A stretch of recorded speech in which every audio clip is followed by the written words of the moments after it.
It would have been. It would even their words. I've forgotten how to use them. Even if they hadn't made it out the groups again, I still think they would have put on a much more convincing performance if he had been there. That seems to be a given at this point. So, not so sure if we're going to be able to.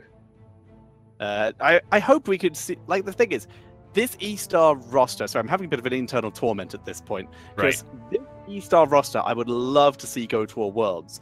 CE, I would love to see go to a Worlds because they earned it last time, and I'm pretty sure they'll earn it again this time. But both of these teams, ESTAR or SPT, I think would make a very worthy second team to go to this. At this point, you basically have to say that you would love to have China, like you would love China to have 3 spots, right, to send to BlizzCon. Yes, very much so. Hey, so Game 2 is going to be a very important one, especially for ESTAR.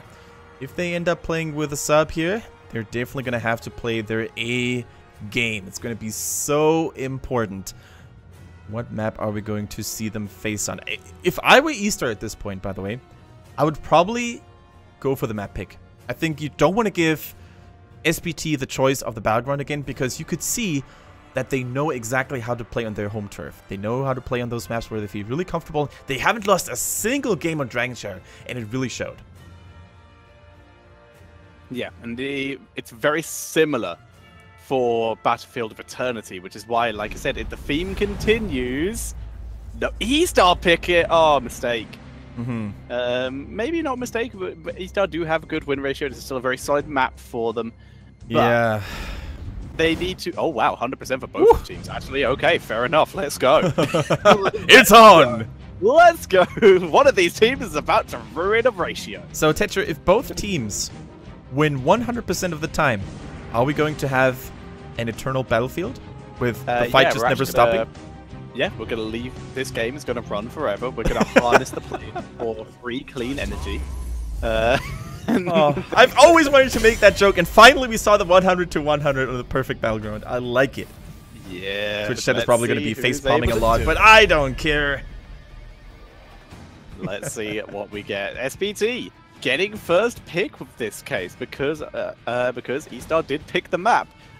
I don't know why they picked the map if they thought that I don't know why they picked the map in this case, because if they wanted that map anyway, it's very unlikely SPT wouldn't have taken them to it. Well, they might have a plan behind it. Let's see what their draft is going to tell us. First pick, first ban goes, of course, to SPT. By the way, there was a comment in the chat saying that there were 16 teams at BlizzCon this year. So maybe it's going to be 3 spots for every major region, like China, Europe, NA, and Korea. Huh. Yeah, maybe. Wouldn't that be the dream? Ooh, that would be the dream.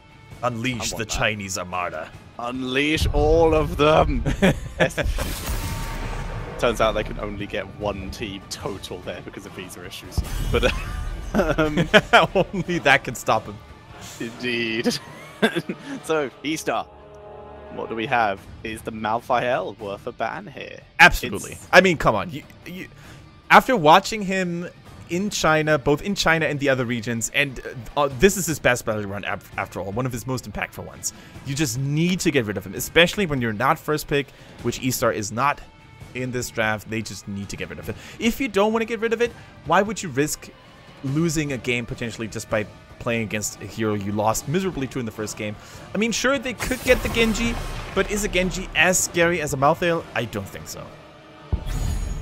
That is fair. So there we go. There is that Malphael bans. They don't want to deal with it. It's very fair. It's too scary. So it is removed out. But as such, Uther gets picked up first for SPT. Even with the nerfs of Guardian of the Ancient Kings, he is still currently the top pick support, at least in China. 50 armor is still pretty good, although we have seen a little bit more of the cleanse talent, the Hand of Justice. Yeah. We have seen a little bit more of that. Had on Uther is he's slightly more balanced, but still a little bit overtuned. Maybe. Only time will tell. I think it's also, I think it's always a question of adapting by the teams as well. Sometimes teams will just keep on picking Uther until one of the other teams finds a good way to counter him, and other teams are going to copy that kind of style. I just have to mention Fnatic again. What they like to run is just use the Haka and other global heroes and other CC heroes to really chain against that double support, and then just annihilate them with picture-perfect execution and shot calling. And I think once more teams have maybe copied Fnatic's style, I think heroes like Uther and the double support comps in general will see less and less play. So, the potential for a double support, even though, like you said, it may go out of favor eventually, but it ain't today, as Ariel is taken away and as is Cassia. Now, the idea behind this is Uther sets up for a great double support comp SPT could have gone with if they weren't for the Valor and then the Ariel as their second 2 picks. Instead, ESTAR setting up for their own double support, and going with Cassia limits the options of what SPT can pick in terms of their damage dealers.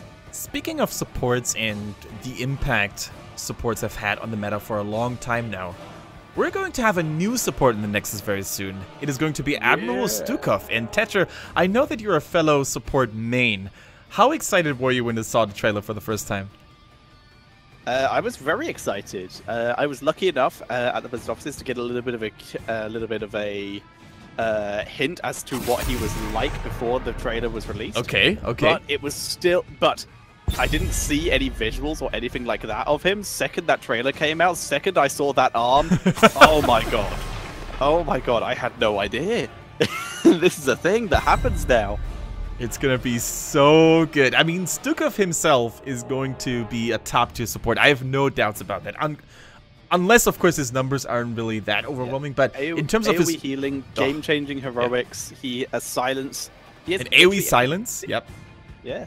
That can be channeled to zone out enemies from objectives or gates. I think that alone is going to make him so powerful. And supposedly, he's going to have the strongest and hardest hitting basic attacks in the game. Of course, having a little bit of a slower... Tough as hell. Oh yeah, absolutely. That's, I think, what the developer during the interview segment at HGC last weekend said. So I can't wait to give him a try. He's going to be absolutely amazing. Now, let's focus back on the draft here, though. We drifted away a little bit. We see Arthas coming in, plus Dehaka. That's a very solid self-sustaining front line. So even a solo support Ariel could be doable here. Can I just say that this squid Stukov arm. I love it in Twitch chat. I love it. Be my new favorite thing. That might be my new favorite spam. Keep doing it, Twitch chat. You're making us proud. That is a really good one. I like that. So, like we said, we already have a very good front line for ESTAR. I would like to see them finish it out with a second support like the Tastar. Although Tastar's gone, so Zarya. Zarya, yeah.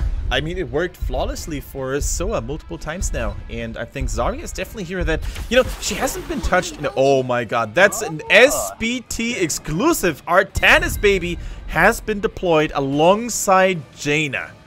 Now, we don't see a lot of Jaina. The Jaina is a little bit more unique. We see her... She's very slowly started coming back into the meta, but not here. Only picked once and has not won with it. But let's see if it works for them. And of course, like we said, the SPT classic, the Artanis on Battlefield of Eternity. It's never banned. It's never picked away from them. People just let them have it. But final pick coming in for ESTAR. They're going with that second support. They're going with the Karazim. So giving themselves a little bit more aggression, along with that little bit of extra healing. So Artanis, I think, is going to gain a lot of value throughout this game, because not only is he really good at destroying those immortals because of his amateur opponent talent, but also he's going to give heroes like Cassia a taste of their own medicine. He's going to blind them if he goes Suppression Pulse, which I would recommend doing so. So there's another hero that is very dependent on basic attacks. It's Karazim. So if you take away the damage from Iron Fists and the damage from Cassia, I don't think there's going to be a whole lot left for ESTAR to fight back with. For 4 seconds, that's a long period of time. Yeah, long period of time without that damage output is going to be a huge deal. Of course, there is the potential for the laser if you really want to just zone someone out and isolate them. We don't see it that often, but get some heroes, it can get some really solid value. Yeah, or the Japanese flute, as I want to call it, but only if the Artanis is using one of his Shogun skins. Because every time, every single time in the lobby, he was on the Shogun skin. Oh, there we go. So maybe we're gonna listen to some Japanese flutes, because every time you pull the trigger on your Purify Beam, you have a very short moment where a Japanese flute is being played. But we're going to focus on Game 2, guys, between ESTAR and SPT. Everything's on the line for ESTAR to take at least 1 point home.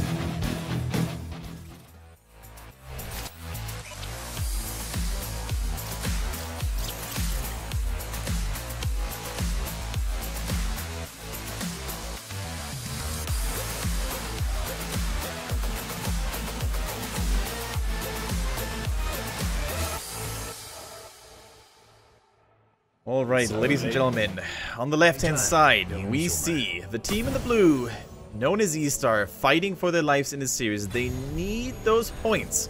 It is going to be 2B for now. We're just going to say he's on that Arthas. We have China #1 on Ariel, Good on his Cassia, Kit on Karazim, and Ooze on the Dehaka. Whereas on the right-hand side, with certainly their full roster, it's SPT with Xin Zhao on Jaina, Melody C on the Genji, Misaka on Anubarak, Wings on Artanis, and ZZH on Uther. I just want to take this moment to give a special shout-out to my beloved co-caster, Tetcher, because he's on a roll today. After this game is over, he will switch over to Grubby's channel, and he's going to bring you the EU Open Division Cup 2, and you bet I'm going to watch that. I am looking forward to it. It's going to be the first one I get to cast of this Season 2, because the last one I was traveling back from the mid-season brawl, so I missed it. But I'm super excited to see Bushido Esports play for the first time outside of the script, so I'm looking forward to that. And of course, teams like Leftovers as well, who were so dominant last season. Yeah, absolutely. There's a lot of new talent coming into the Open Division, especially in Europe, with even former pro players who used to play in the HGC. Seth Kaja, for example, was playing on a new team, and it's going to be really interesting to follow their progress and whether they can re-qualify or make it to the Crucible. Now, for now, though, we're going to focus on two of the finest teams that China has to offer, SPT and ESTAR. Oh, yeah, we've seen that before. I love it. Yeah, the Melody C special, and the fact is, what are you gonna do about it? The answer's nothing. You're gonna push hard and try and get some value out of it, but the SPT roaming up, putting on the denial as much as they can. Fountain is dead, and now we can see Genji, if he wanted to, rotating up to the top lane to try and prevent this push and get some counter damage in. Now, just in case you weren't able to see Melody C's maneuver here last week, the reason why it's so good to destroy this one fountain early on is for the first Immortal phase, if your enemy team wants to go back healing, it is normally that middle fountain because it's so close to your own Immortal location, right? So if you destroy that fountain, you're going to be extremely in an advantageous position because you're going to have the healing regeneration while your enemy team has to go all the way to the side lanes or even back to base. So really, really cool maneuver by Melody C once again. Keep in mind also that he took a little bit more time. Last week, he did it immediately after the game started. This time around, he took a little bit longer so he could be counted and spotted immediately. So perfect execution for SPT. He seems to be attempting to time it when the enemy team starts pushing. So yes, exactly. So that he gets that value. So SPT getting the slight advantage, but only slight. But Wings now under attack, and ZZH also getting a little bit of harassment. Flip just short of hitting China #1. China #1 able to get out, at least for now. A Superb team continue to poke theirs down. ESTAR playing the aggressive style this time, leaving to Haka to work on the SPT Immortal. It's the Haka, so that's going to take a while. Yeah, that is definitely going to take a while. Now he's getting help by Karazim, so two people damaging the red SPT Immortal here, while Artanis and Jaina are slowly starting to reunite themselves with the rest of the team. But look at all the damage. I think this might be ESTAR's Immortal simply due to the fact that they were a little bit more brave, they were a little bit more cheeky when it came to attacking the Immortal. And SPT, despite a strong early start on that healing fountain, were the ones who had to lose this race. Okay, so far so good. We don't see Hammer of the Lightbringer, by the way, in Uther this time around. We see the standard W build. Yeah, whereas Jaina going for the standard Q build that was the meta the last time she was actually seen. The machine gun Jaina. The machine gun Jaina. We do also, though, have a light ally coming in for Kid here. We don't see that one too often, usually going for the block one, but then again, who are you going to block? You're going to block Artanis and maybe Genji. Yeah, not really the greatest of value here for sure. We also see Bed of Barbs on Anubarak. Normally we're used to seeing the increased range on his burrow charge, but Metabarbs, especially since it got nerfed a couple of times, it's not really the go-to choice anymore. Now Anubarak, speaking of Fane, he needs to be careful. He is a feisty little tanky beetle, but especially against those empowered Cassia attacks with the Charge Strike's talent at level 1, he's going to take huge hits on his beetle body. Yeah, needs to be very careful to not get burst down. Does not have physical armor, only magic armor. And other than that, has to rely on his brittle outer shell, and of course his extra shield that he gets from his W, burrowing in, trying to burn down Cassia to prevent that damage, but she turns it around, getting that huge healing from her Ring of the Leech, and they pick up the kill onto Anubarak, completely destroyed.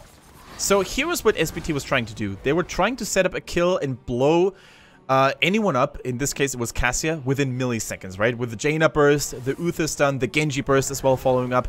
Since they weren't able to do so because Jaina got away and could dodge the Blizzard, for example, they actually got completely wiped here. Not really completely wiped, but they found themselves in a numbers disadvantage because Daka could burr in so fast.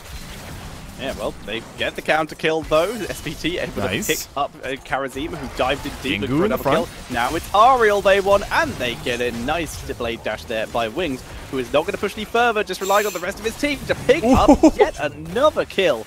And SPT bringing the kill count 3-1.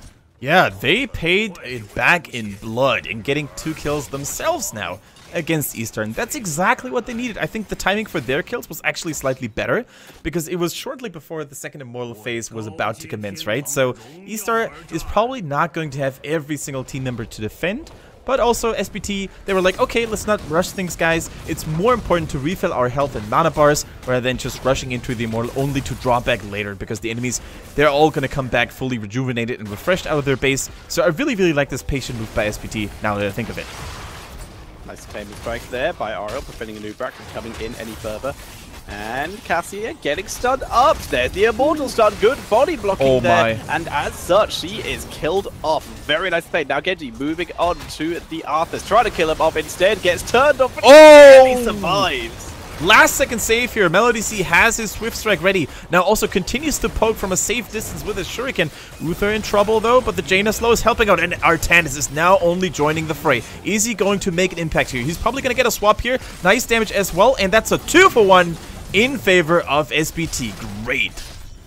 Nicely done by them. And while we are just waiting for the Immortals to get burned down here as this is going over to SPT, let's have a quick talk about Dahaka's build, because that is a little bit unique. The Enduring Swarm spell armor to attempt to deal with that Jaina burst and the Hero Stalker. Now this one makes a lot of sense on this map.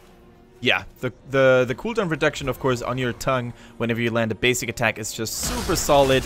It allows you to have more initiation potential as well to lock down people, especially those immobile heroes like a Jaina, for example, like an Artanis, who don't really have those fancy dashes and teleports. It's going to be super interesting and important to basically just keep them CC'd for as long as possible. Now Uther trying to spot the flank from Arthas in the top half of the monitor.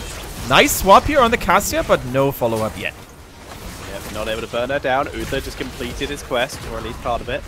They are moving in. Get Karazim diving in very aggressively, trying to kill off that Jaina. She's very squishy, does not have her block, and she gets killed off before the heroic. The Divine Shield on the Artanis, keeping him alive temporarily, but Cassia gonna be picking up the kill here. Anubarak is still just chilling top of him. He's like, yeah, I can't help this. This is gonna leave his team to their fate. Genji and Anubarak, the only survivors. So there's 2 ways SPT could have played it, right? They could have had a noob push alongside with them, just wait until the Immortal gets the forward, gets the towers, and they would have turned level 10 from the building experience anyway. Or they could have let Anubarak go top, but then they should have never committed to this fight, right? Because they should have known that it was a 4 versus 5 all along. The way SPT did it, unfortunately, it was the worst possible option. They committed to a fight, and they didn't pull Anubarak from the top lane. So they lost members in the process. They still managed to get the fort, though, which is a nice consolation prize. Yep, still fairly even in terms of trades, but those kills are always unfortunate. XP remains even. Swap onto Ariel, putting a very out of position. Bringer Frost does not really hit anyone here, as we see the first kill attempt coming in onto the Cassian, who does get killed off. Here's the Genji Dragon Blade grabbing his second kill on that Ariel. Now they want to Hacker. Nice burrow delaying it. Xin Zhao is the target from the rest of ESTAR though, but they can't get to her. And it's Arthas who falls and gets punished for it. Ooze and Karazim pulling off into two different directions here. Ooze knows he can't escape, so he just drops some damage onto Early Z and gets finished off. Now it is just Kid. Can he escape? He needs to pull off the crazy jukes. Does he have the Spirit Ally to really help him out here? Maybe plant it over the wall and dash to it, but I think it's a cooldown.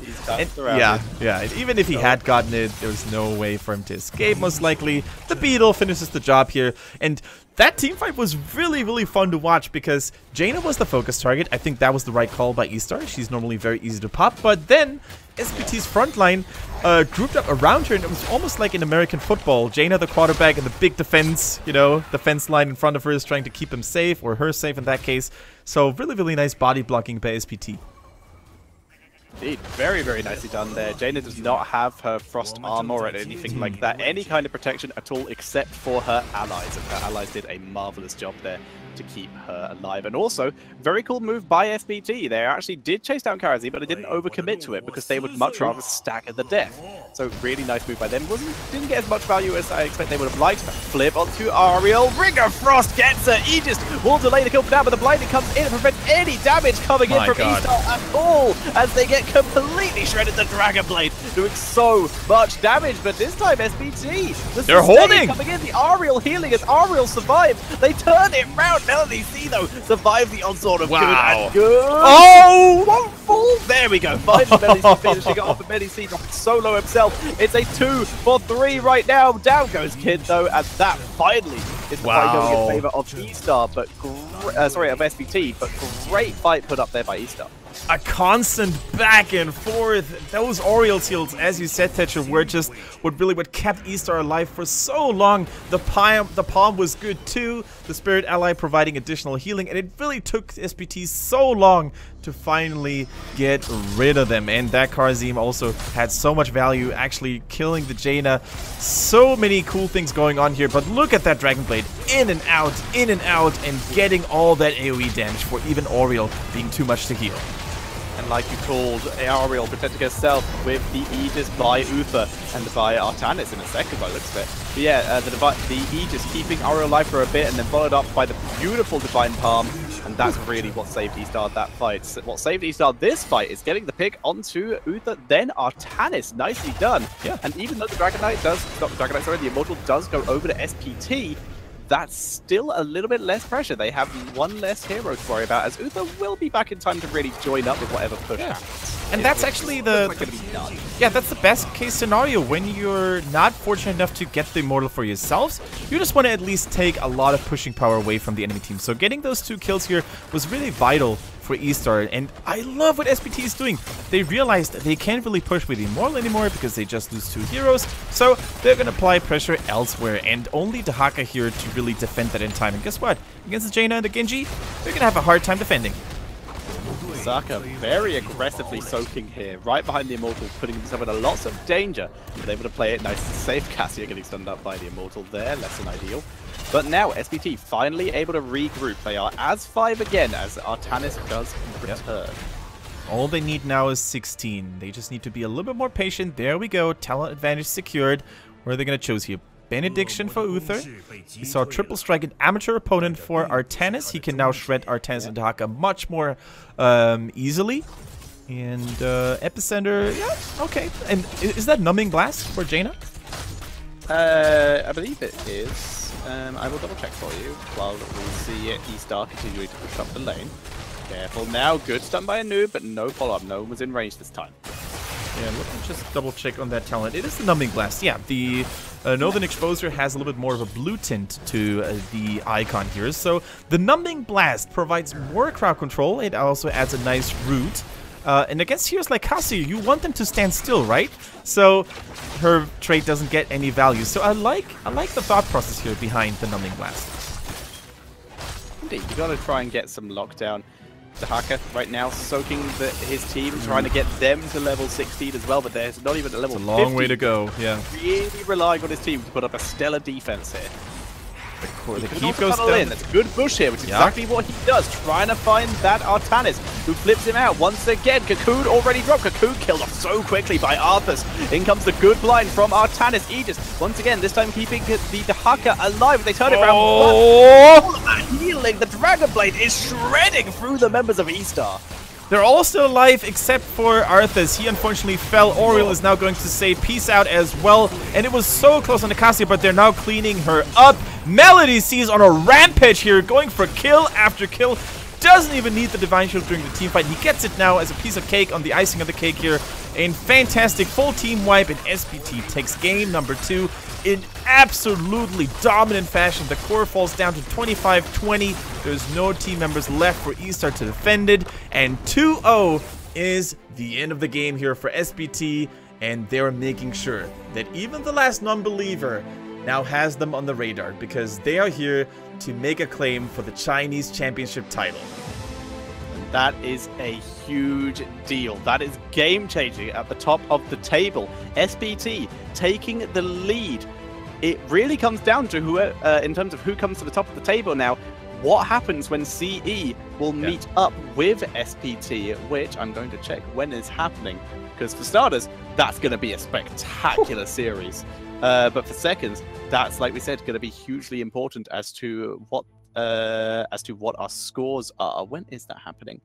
CE SPT. I cannot find it.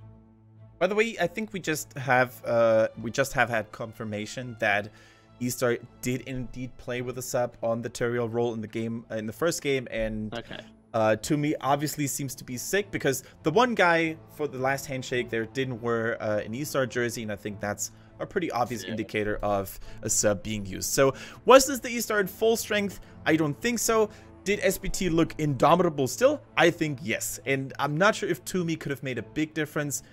They probably could have put up a better fight regardless, but still, SPT looked absolutely dominating. Yes, they did, and I've just found out that CE versus SPT, which will basically decide who comes first in that in the group for the first rotation. So we actually do this rotation twice. All these teams will get to play against each other 2 times, but that will be next week's SPT versus CE on the Monday. That's going to be a highlight for sure. And on that same week, we get ESTAR versus CE again. Nice. Next week's going to be good. Oh man.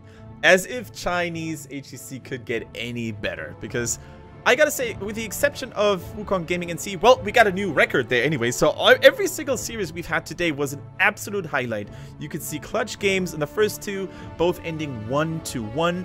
Then we had the new record for the fastest game in HGC history, put up by CE, and in the end we had SPT showing us some great performances, especially this guy, man. Melody C is so far the best Genji I've seen in China. Hands down. Absolutely. He went big on that Genji, as always, completely shredding through. Perfectly timed Dragon Blades, only got outplayed once, and that was just perfect support play by ESTAR at the end of that game, at that one Immortal fight. But overall, exceptional play by Super Perfect Team. They currently take the lead in the Chinese Gold League. Yeah, 21-9 kills here. You can see it, guys. Not a single fort nor a keep was destroyed on the side of ESTAR. It was just not their lucky day. And many blessings to Toomey, of course, so that he can maybe join his teammates again tomorrow, where ESTAR is going to try and stabilize and, you know, make up for the lost points today. So lost points-wise, 10 points for Super Perfect Team, 10 points for CE. Like we said, those two play against each other next week, but they do still have games this week, tomorrow and Wednesday. CE still have to play KT and SOA, whereas SPT, they have to play ESTAR. Wonderful. They have to play. Oh no, that was the one game we just had. SPT have to play also SOA, and they have to play RPG. Right. Oh, ladies and gentlemen, I would love to cast some more games with Tetcher, but there's simply none left for today's schedule, and also Tetcher will have to leave us very, very shortly because he's not done casting yet. He will take over with Grubby for the European Open Division. Tetcher, give us a short preview of what's going to come next. we have some marvelous stuff. Already, European Open Division is one of the most competitive that we actually have in the world. We're the only region where our Open Division teams actually won their way into the HGC as opposed to teams disbanding in the actual HGC. Both Open Division teams went in, so the teams that were already in HGC, they have the players separating out into different teams already now in the new HGC format. And yet, none of those are winning. We have currently winning the first week, Bushido Esports, the legendary Lucifron and Vortex from that World Championship, nearly winning Team Liquid roster. But they are back. They're playing with Gerd from the also ex-Team Liquid and Renson from one of our Open Division teams. They are moving up through. We have so much talent and potential in here. We have so many teams that did so well that stuck together, and we have so many new teams. I'm so excited to see it. And people talking up Caldor casting for so long, I do that every other week. Come at me, bro. Get a grip, chat. Tetra is the ultimate casting machine. Get a grip. Much love to Caldor. He did so well. Yeah, no. Don't want to take anything away from Caldor. Like, his marathon casting last week at HGC was absolutely awesome to see, and big shout out to Calder for sure. Now, guys, that was it for HGC China today. We'll be back at the same time, same place. You know where it's at, twitch.tv/KendrickSwish. Spread the word, guys. Tweet at us, at KendrickSwish, at Tetra, if you want to share your own impressions of HGC China. And it would be my honor and pleasure to welcome you back tomorrow. Thank you so much for tuning in. See you later.